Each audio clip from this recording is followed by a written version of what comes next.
My name is Dettmer. The piece that I did here that's in this show is called Organized Knowledge in Story and Picture. Most of my work includes books that I alter. I basically use existing vintage books, seal them into different forms, and carve into them. So my work is completely sculptural. It's a completely subtractive process. For this piece specifically, I used a full set of encyclopedias. I believe they were from 1919. And it was the World Book Encyclopedias, so you can kind of see the world logo. They said World Book Encyclopedias, and then below that the subtitle was Organized Knowledge in Story and Picture, which I kind of thought was kind of humorously over-descriptive, which my work can be also. So it's a full set of encyclopedias, and they're folded back onto themselves, sort of in this brick-like pattern, but creating the shape. Which kind of reminds me of a dollar bill, but also reminds me of a flight, and also it kind of seems iconic, or like it has some kind of religious type artifact type feeling also.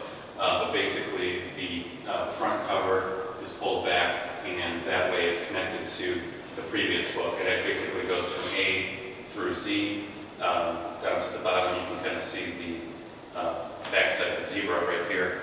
So basically what I'm doing, once I come up with the initial form, I seal the piece and I'm carving into each book individually. Because these books aren't combined, they're not folded together or anything, just the covers are folded together. That kind of creates these specific windows for each book. And so of course I'm thinking about the compositions within each book, but then that has to balance out with the overall composition of the entire piece. And this design, this illustration that was on the inside cover, sort of created this overall pattern that I could play with and sort of have different variations of subtraction within the cover in order to create these windows to carve in the individual pieces. So I think that books, those specifically nonfiction books, aren't really used as much anymore.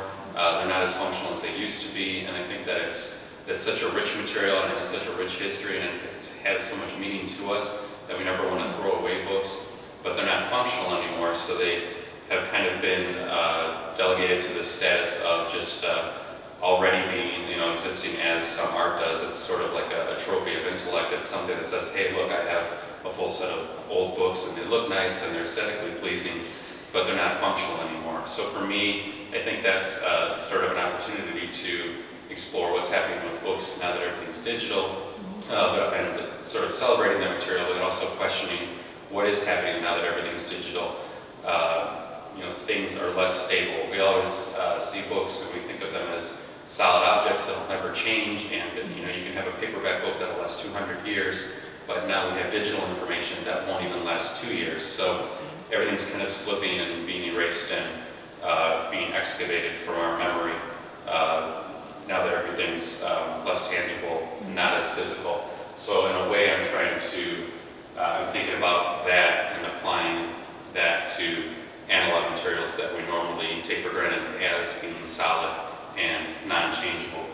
Also with encyclopedias, specifically, they're set up in this linear A through Z structure, but the information doesn't really make sense. It's completely data or chaotic when you go from whatever's aardvark to astronaut. There's no relationship other than what the alphabet is assigned to it. So I like the idea that I can explore these random isolated images and ideas and sort of expose new relationships that are sometimes narrative to me, but usually what I'm kind of doing is taking a solid story, breaking it up into pieces so that the viewer can sort of put those pieces back together, or just appreciate them and take interest in them as isolated images. So basically, once I start carving into it, I'm going one page at a time, I'm removing one layer at a time, and I have no idea what's coming next. So it's exciting for me, and it is reading with a knife. It's very much like reading. So while I'm peeling back a page, all of a sudden this image appears, and I carve around that, and then I keep going. So it's very exciting for me because I have no idea what's coming. Nothing's moved or added. Everything's exactly where it's always been inside the book. So it's really material.